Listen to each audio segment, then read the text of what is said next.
Hello, hello, hello. It is author Tanisha R. Franklin.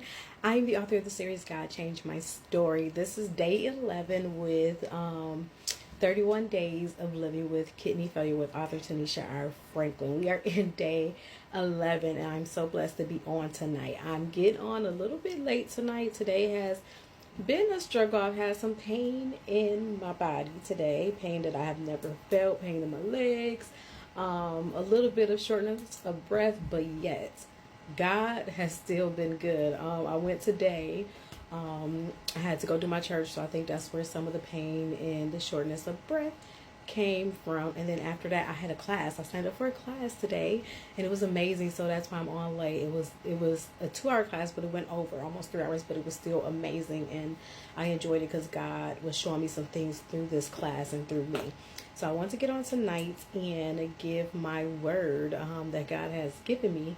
But before I do that, if this is the first video that you are seeing, God has given me 31 days to talk about living with kidney failure. And it's not specifically about kidney failure. It could be about any chronic disease. So if you're dealing with cancer, if you're dealing with MS, you're dealing with diabetes, high blood pressure, heart failure, lung failure, anything, excuse me. My job is to get on here and tell my story, but to encourage you and give a word from God to let you know that God still sees you. And sometimes when we are in the midst of pain or we're in the midst of a season where we feel like things are getting better, sometimes it's things that God will allow the enemy to inflict on us so that he can humble us to do what we are supposed to do in our purpose. And so on tonight, I wanted to say too, also, I want to acknowledge that this month is Breast Cancer Awareness Month. So I want to give a shout out to anyone who has survived breast cancer, anyone that is currently dealing with breast cancer, and also to the families who have lost anyone to breast cancer. My prayer goes out to you. So I want to get into my word. Lately, you guys know I have been doing part 2. Like I said, if you see my first video and it cuts off, I am not done. Go to my TikTok page and you will find the part 2, or you can visit my YouTube channel at GCMS, which is capitalized God Changed My Story, and you can see from day 1 up into the current videos. And so, also, if you want to know more about me, about my books, I also do a podcast. You can follow me on Facebook or IG at God Changed My Story. And also you can see some things on my TikTok page if you're following me there. And also, before I forget, I always forget this, so I want to give all this out before I get into this word. Thank you to everybody for your comments, for your prayers, anything that you're doing. I am so grateful for. I don't want people to think that I'm on here where I'm like doing these videos for a kidney, because that's not the case. And I'm not saying that if God puts it on your heart to reach out to me, okay, reach out to me. But just know that God has me. He's working on me through this. And so he's pushing me out further into my purpose with this. So I am on here to encourage others, and not only that, but as I get some of these words, y'all, it's encouraging me. So I appreciate all the comments and everything. And just know, some of y'all are putting comments out, drink more water, do this.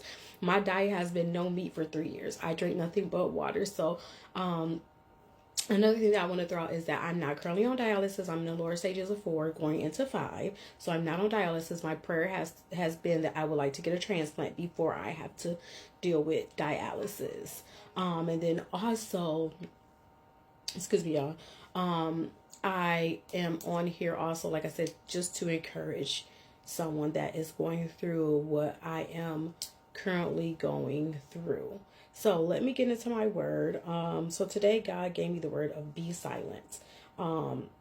I had been going throughout the day. I'm like, God, what am I going to talk about? Because normally God would give me 2 words in 2 days for each day, or he would give it to me before the day starts. And he hadn't given me my word, but as I was in my class, I had my Bible open. Remember, I'm reading from my Tony Evans.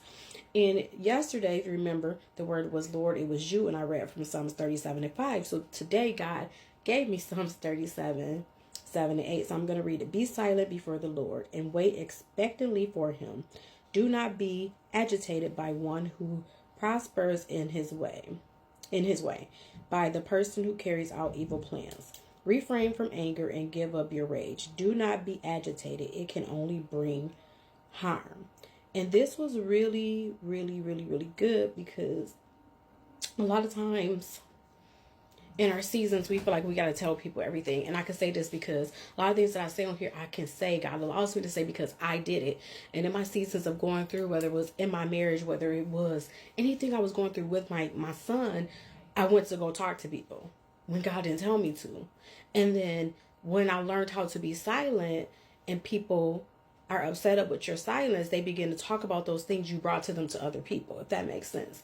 And in this season, guys, so whatever you're going through, be silent. And if you guys have seen some of my previous videos, even before I started the 31 days, I talked about how when I found out I had kidney disease, I was silent. I didn't tell my husband for a couple of days. My mom didn't know for a couple of months because God said be silent. I did call out to a friend, because she had been going through so many things. And even God said, I want you to be silent. He was like, yes, I know that this particular friend is going through the same thing, but I needed you to be silent because I needed you to understand what was going on with you. Because in the midst of the things, I looked at it as a bad situation. I honestly looked at it as a bad situation up until months ago when God brought things to my attention. He's like, you asked me to use you years ago. When we ask God for something, my grandmother always told me, when you pray, watch what you ask God for. Even when I prayed for my husband, y'all, I wrote everything down on a piece of paper, exactly how I wanted him to look, what I didn't want, and what I wanted, and all those things, and God gave it to me. And my grandmother always gave me a thing. She said, if you want a husband, don't just ask for any husband. She said, if you want this specific husband to be in your church, you want him to know God, you want these things. She said, be specific with God. She said, people are scared to be specific with God. She said, when you're not specific with God, God will give you what you ask for, but it's not going to be exactly what you ask for. Like, for example, she said, you ask for a husband, don't be specific. He might give you somebody strung out on drugs or drunk or whatever. I'm not talking about people like that, but I'm just saying those were those things that she taught me. And so I say all of this is that God began to say, I need you to be silent. He needed me to process what was going on in that moment and in my body. He said, I need you to process that. You asked me years ago to use you.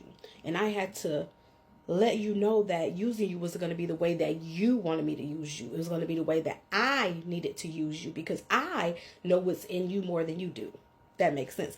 God knows what's in you more than you do. We always sit back on things because we don't feel like we're capable of doing these things, but God knows that we're capable.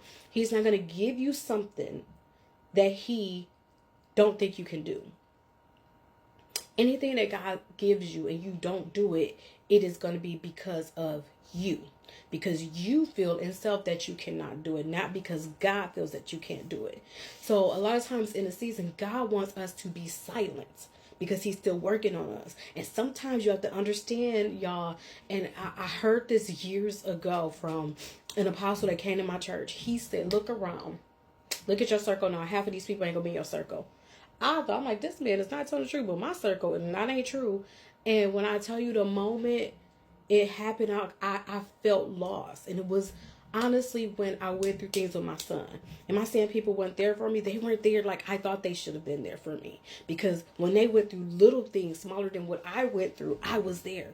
I dropped what I was doing and I ran. But God had to remind me that everybody was not me. And he had to remind me that even though they were going through those things and you dropped those things, I didn't tell you to drop them and go.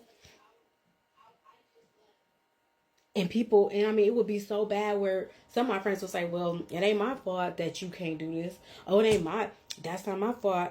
And it's like, wow, like you bold like that. Like you really bold like that. Like it ain't your fault that I can't take my son here. It ain't your fault. It was really bold statements that I would never, ever do.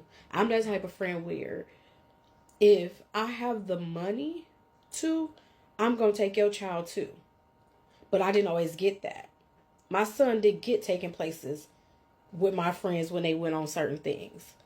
When I showed up for their child in this particular reason, or if I jumped out because you needed me to do something for you, you didn't do the same for mine. I'm not saying all my friends, because I have a friend that would do it. And when I told y'all about that showed up, her and her husband showed up. And I wasn't expecting it because me and her had been friends less than the other friends. And I'm not talking about nobody. So if you watching this video, I'm not talking about you. If you're your feelings, get out of your feelings because this video is not about your feelings. It's just making a point. It's making a point where God begins to show you the people in your life and who's going to show up for you and who's not. The people that you think that are going to show up for you are not. When you begin to get higher in the Lord, when he begins to take you where he needs to take you, the ones that you expect to show up for you are not.